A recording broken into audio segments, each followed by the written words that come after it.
നമസ്തേ. നമസ്കാരം. ആ, ഇതാരാ ഇത്? ചേച്ചിക്ക് മനസ്സിലായി. അതായത് നമ്മളവിടെ ഒന്നിച്ചൊക്കെ പഠിച്ചു ശരിയൊക്കെ തന്നെ. പക്ഷെ കുറെ കാലമായിട്ട് നമ്മളൊരു ബന്ധമില്ല എന്ന് പറയാൻ പറ്റില്ല. എവിടെങ്കിലുമൊക്കെ വെച്ച് ഇങ്ങനെ മത്സരസ്ഥലങ്ങളിലൊക്കെ കാണും അല്ലേ? ഞാൻ വിധികർത്താവായിട്ട് ഞാൻ കുട്ടികളെ കളിപ്പിക്കാൻ പഠിപ്പിക്കാൻ എനിക്ക് തരാറുമില്ല. അങ്ങനെ പറയരുത്. കളിച്ചാൽ കൃത്യമായിട്ടും കിട്ടി. കൃത്യമായി പറയണ എന്താണ്, ചേച്ചിക്ക് ഞാൻ കൊടുക്കണമെന്നാണ്. അതെയാ. സീനിയേഴ്സ് പിന്നെ ഈ പറഞ്ഞ പോലെ മത്സരങ്ങൾക്ക് ഞാൻ ശരിക്കും പിള്ളേരെ പഠിപ്പിച്ചിട്ടുണ്ട്. എനിക്കറിയാം. കുറെ കിട്ടിയിട്ടുണ്ട്.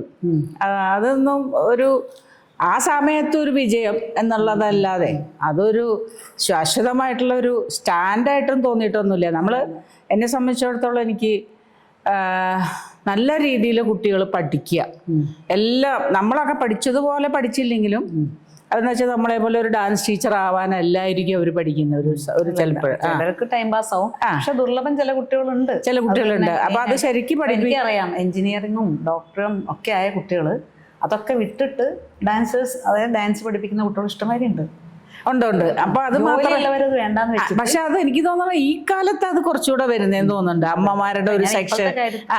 ഞാൻ ഒരു സമയത്ത് ഒരു 10-30 വർഷം ഒക്കെ മുന്നേ നമ്മൾ എടുത്ത് നോക്കുമ്പോൾ ഇതേപോലെ എഞ്ചിനീയറിംഗ് പിള്ളേരോ അല്ലെങ്കിൽ ഇങ്ങനെ IT മേഖല ഞാൻ ഉദ്ദേശിക്കുന്നത്, അല്ലെങ്കിൽ മെഡിസിൻ, അല്ലെങ്കിൽ വക്കീലുമാര്, ചെറിയ പെൺകുട്ടികളൊക്കെ അറിയുന്ന 1-2 പേരുണ്ട്. ബോംബെയിലൊക്കെ നല്ല കോഴ്സൊക്കെ കഴിഞ്ഞ് കോളേജിൽ അധ്യാപികമാരൊക്കെ ആയിട്ട് ഇരുന്നിട്ട് ഞാൻ ഇപ്പൊ എന്ത് ചെയ്യുന്നു, ഇപ്പൊ ഞാൻ ഡാൻസ് എൻ്റെ അടുത്ത് പഠിക്കുന്ന ഡോക്ടർമാര് കുട്ടികളെ എന്നുവെച്ചാൽ എനിക്ക് തോന്നുന്നു MBB ഹോമിയോ ഡോക്ടർ, ആയുർവേദ ഡോക്ടേഴ്സാണ്. മറ്റു കുട്ടികളൊക്കെ വന്ന് പഠിക്കുന്നുണ്ട്, കളിക്കുന്നുണ്ടെങ്കിലും ക്ലാസ് ഇട്ടേക്കണമെന്ന് ഹോമിയോ ഡോക്ടർ, അതേപോലെ ആയുർവേദ ഡോക്ടർ, അവർക്കൊക്കെ സമയം കുറച്ചുകൂടെ കിട്ടുമെന്ന് തോന്നുന്നുണ്ട് എനിക്ക്. മറ്റേ ശരിക്കും MBBS സെക്ഷനിലേക്ക് പോകുമ്പോൾ കുറച്ചും കൂടെ തിരക്ക് എനിക്ക് എൻ്റെ ഒരു അറിവ് വെച്ച് പറയുകയാണ്.